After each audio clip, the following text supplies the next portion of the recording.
bring order back to men's lives. What is up, YouTube world? I want to talk to you guys tonight about a man that didn't live very long. He passed away back September, was it 12th of this year. Many people knew who he was. I really never paid attention to the guy until that day, until the awful thing that happened that day. I really knew of him, but I didn't really follow him, pay attention to him. I wouldn't say I ever subscribed to his YouTube channel or any of his social media. I never really took his message to heart. And I had a conversation with some relatives of mine after that dreadful day. I let them know, hey, so-and-so passed away. This terrible thing that happened. And they just had such a strong reaction to what happened, and I don't know how sincere they were or how they felt. It seemed like it bothered them a lot that he passed away, and the impact that this man had on so many people. And once again, I've heard his name, but I never subscribed to his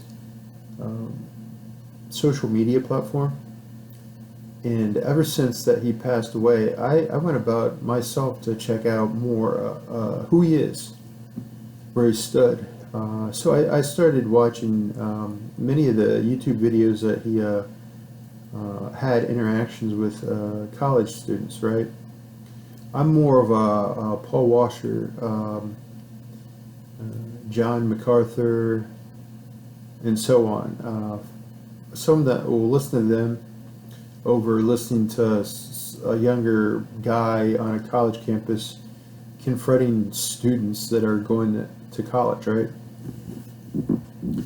It's not that I have better time or better use of my time, I guess, instead of listening to that. It's just I prefer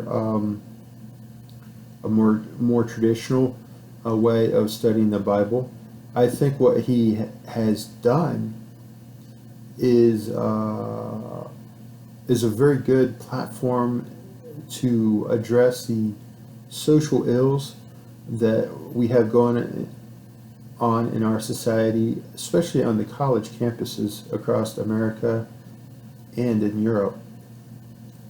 I think they could probably still use this platform in other areas, in Asia, Africa, Australia, Latin America.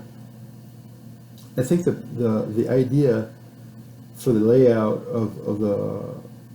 of this, how he addresses the crowd, how he addresses the issues, are very important.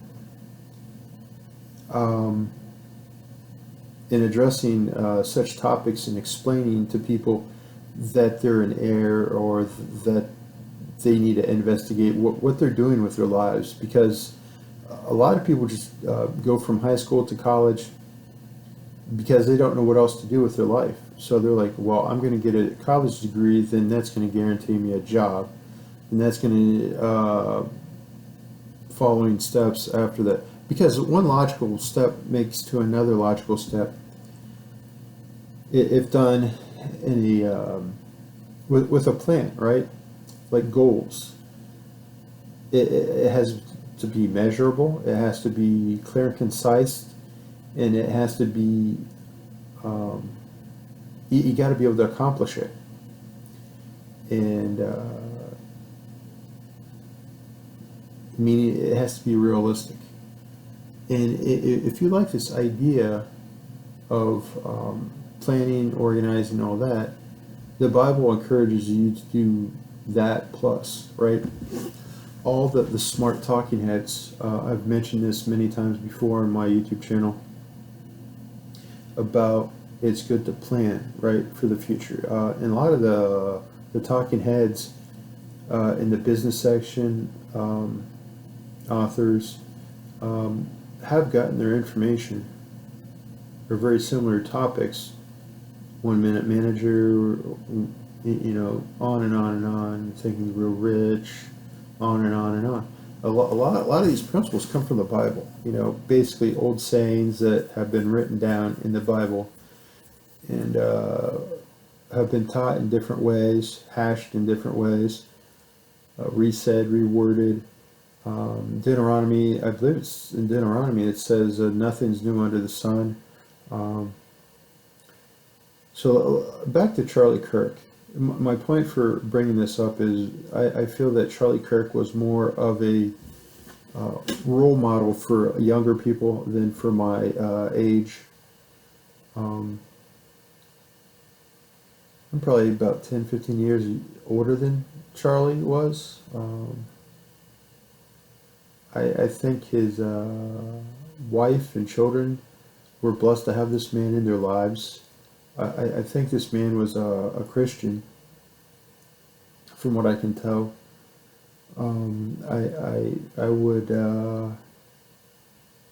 if I ever had the chance to meet him, I would, it would have been interesting, because like I said, I don't really go out of my way to meet people, right?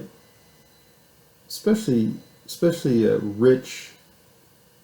rich, successful people. I just don't go out of my way. I don't go to the pedestal of rich, wealthy people.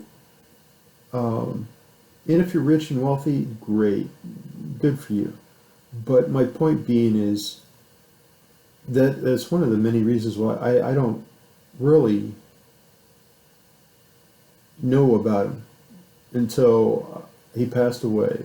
It was in the news, and I learned more about him and more about him, more about him. And I can't imagine this man being anything but good and decent. He had a family. He was a role model.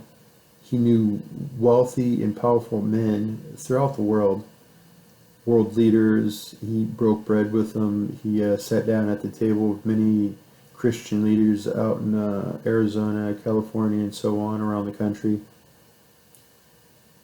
I would say, and I'm going to leave at this, that he was a Christian. He gave his testimony to all the people that asked about him. What did he want to be remembered for? His Christian faith. Not that he wanted to be a Muslim, not that he wanted to be anything but a Christian. And it's important to remember his influence. And he left a positive legacy, from what I can tell. And I think everybody should pray for this man, his family, his in-laws, his parents, and the people that knew him well, and the leadership of this country that depended on him for his Christian lifestyle, because he helped Trump get elected. He helped many other people get elected. And that's all I can say for now.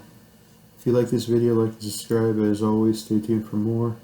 Check out our website, Mademanministries.com. If you want to see more videos, check out our YouTube channel, Mademan Ministry YouTube channel. And if you want to donate to our ministry and support us, as we would like to grow and provide more videos and content and become creative in our strategies of educating people about Christ, go to buymeacoffee.com/Mademan Ministry. And as always, stay tuned for more. Thanks again.